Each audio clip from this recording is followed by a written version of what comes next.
चलते जाते हैं और ये हिस्ट्री सारी आपको बतानी है डिटेल में, कब स्टार्ट हुआ, कैसे सब कुछ हुआ, जो भी नया रहा था उस पर कब्जा कर लेता था।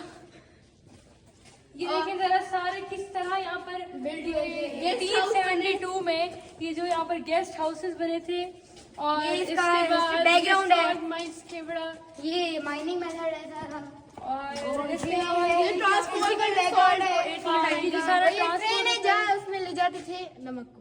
यस, और इसके बाद यहाँ पर एस्थमा का ट्रीटमेंट भी होता है।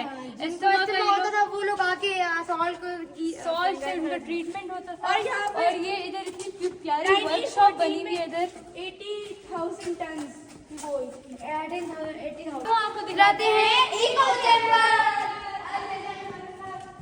और इको चैम्बर का मजा ले जरा, आज जरा ये है हमारा इको चैम्बर यहाँ पर। और ये अब हम लोग इको चैम्बर को टेस्ट करेंगे। तो पहले मैं टेस्ट करूँगा। 3, 2, 1।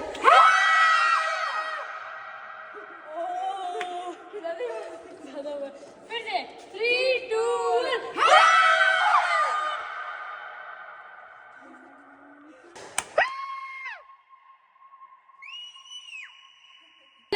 आगे बताएं कैसा लगा आप लोगों को इको चैम्बर और हमारी हिस्ट्री। माइन तो और डिटेल्स के लिए हमारा फुल व्लॉग देखें, बहुत इंटरेस्टिंग है, बहुत मजा आने वाला है।